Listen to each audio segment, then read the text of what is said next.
صلی اللہ علی محمد۔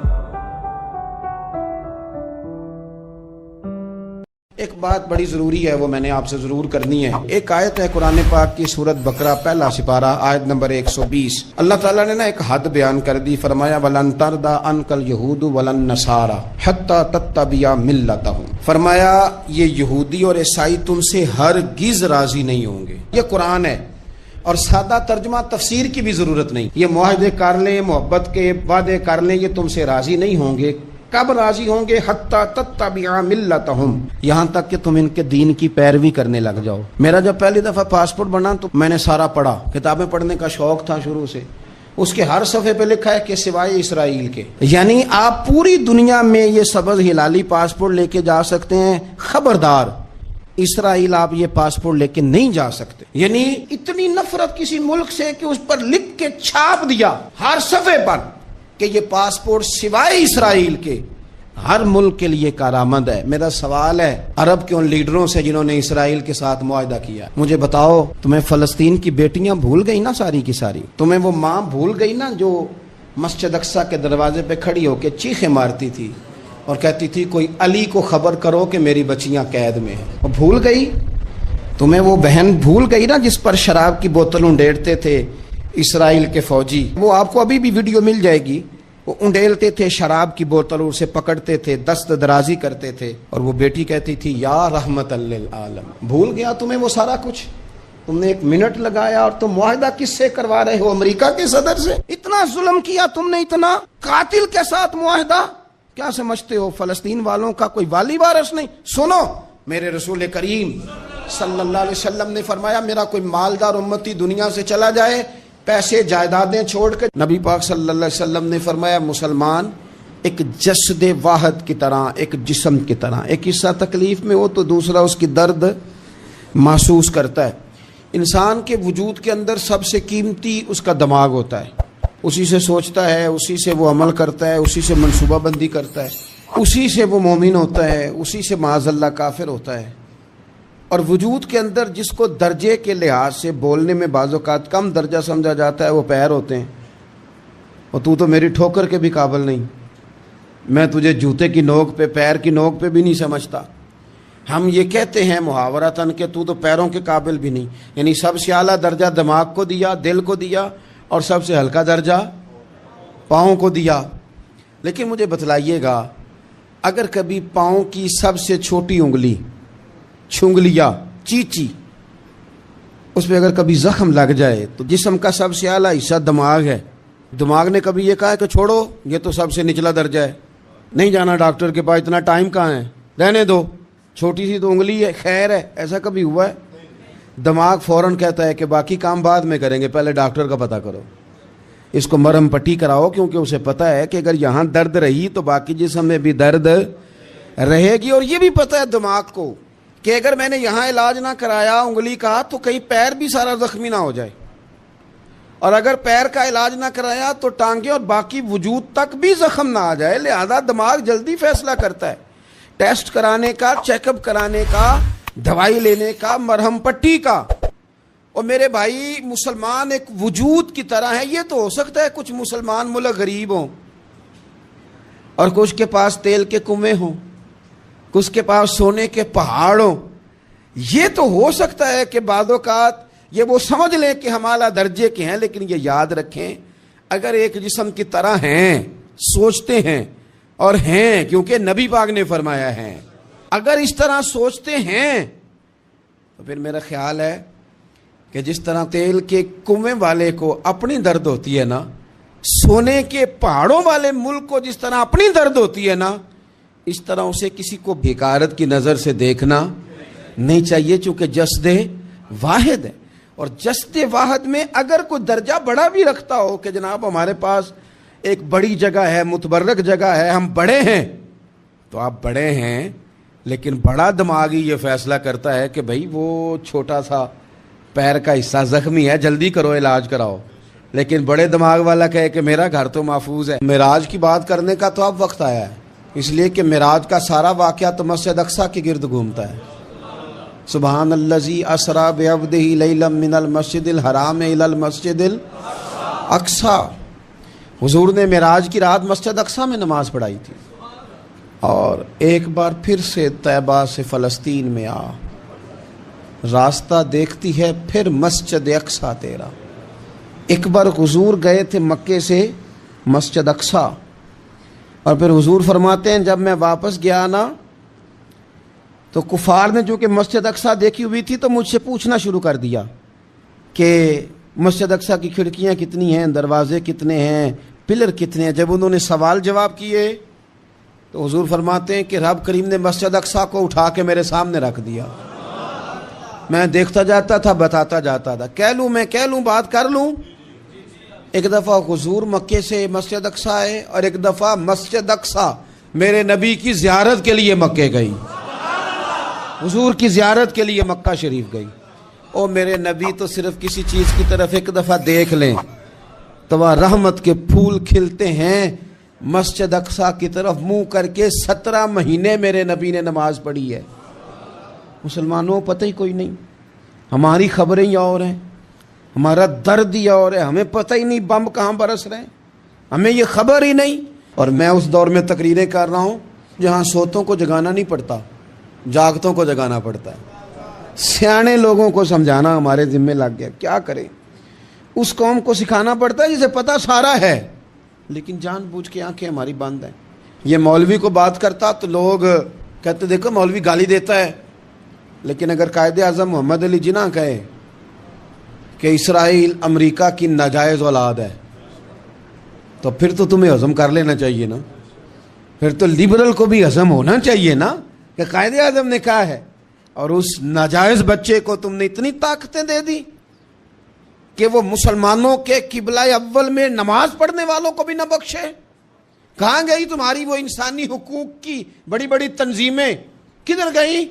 اور میرا پاکستانی میڈیا سے بھی سوال ہے. چند دن پہلے سیالکوٹ میں ایک واقعہ ہوا، ناانصافی ہو گئی جی، ناانصافی ہو گئی جی ایک بی بی کے ساتھ. ہر بندے نے شور مچایا، بڑے بڑے طوفان اٹھتے ہیں. کیوں ہوا جی، کیوں ہوا؟ تو مسجد اقصی کی توہین ہو گئی تو پھر طوفان کیوں نہیں اٹھا؟ ٹاک شو کیوں نہیں ہوئے؟ بحثیں کیوں نہیں ہوئی؟ میں اس موم بتی مافیا کا کیا کروں؟ ان لبرل لوگوں کا کیا کروں؟ ان کے سپورٹروں ووٹروں کا کیا کروں؟ ان سیاسی جماعتوں کے کارکنوں کو کیا نام دوں کہ جو ان فضول بحثوں میں تو وقت ضائع کرتے ہیں؟ اور وہ مسجد اقصی جس کے بارے میں میرے نبی پاک صلی اللہ علیہ وسلم سے ایک صحابیہ نے پوچھا تھا، یا رسول اللہ مسجد اقصی میں نماز پڑھنا کتنا کو بہتر ہے باقی نمازوں کے مقابلے میں؟ تو حضور نے فرمایا 1000 گنا بہتر ہے. بی بی عرض کرنے لگی سونیا میں جا تو نہیں سکتی، دل بڑا کرتا ہے. تو حضور نے فرمایا جا نہیں سکتی تو وہاں تیل ہی بھجوا دے. جس میں حاضری لگوانے کی حضور بات کریں جس مسجد میں. اور نبی پاک علیہ السلام نے فرمایا خاص کر کے سفر کرنا ہوا تو 3 مسجدوں کے لیے کرنا، ایک مسجد حرام بیت اللہ کے لیے، ایک مسجد نبوی کے لیے، اور تیسرا مسجد اقصی کے لیے. بیت المقدس مسجد اقصی معمولی جگہ نہیں. حضور نے فرمایا 3 سفر کرو تو سمجھنا ہم عبادت کر رہے ہیں. کون کون سے؟ فرمایا اگر بیت اللہ جاؤ تو عبادت سمجھ کے جانا، مسجد نبوی کی طرف جاؤ تو عبادت ہے، اور مسجد اقصی کی طرف جاؤ تو یہ بھی عبادت ہے. اور فرمایا مسجد اقصی میں جس نے ایک نماز پڑھی اسے 25,000 نمازوں کا ثواب ملے گا. اور میرے رسول پاک نے یہ وہ مسجد ہے جس کے ساتھ معراج شریف جڑا ہوا ہے. قرآن پاک نے کہا کہ اس مسجد میں سبحان الذی اسری بعبدہ لیلا من المسجد الحرام الی المسجد الاقصی. مسلمانوں قرآن کہتا ہے کہ تمہارے معراج کی شان رسول پاک کی مسجد اقصی سے جڑی ہے. جس محبوب کو رب معراج کرائے تو مسجد اقصی میں لا کے کرائے. وہ جگہ معمولی جگہ ہے، وہ معمولی جگہ ہے. مسجد اقصی نبی پاک نے وہاں نبیوں کی امامت کرائی. 17 مہینے اس مسجد کی طرف منہ کر کے تیرے اور میرے رسول نے نمازیں پڑھی. چھوٹی جگہ ہے اور پوری دنیا کا مسلمان اسے چاہیے شرم سے گڑ جائے. ایک امریکہ کا صدر بول کے کہتا ہے کہ اسرائیل کو اجازت ہے اسے دارالحکومت بنائے، اور مسلمان حکمران بیان دے رہے ہیں ظالموں لٹیروں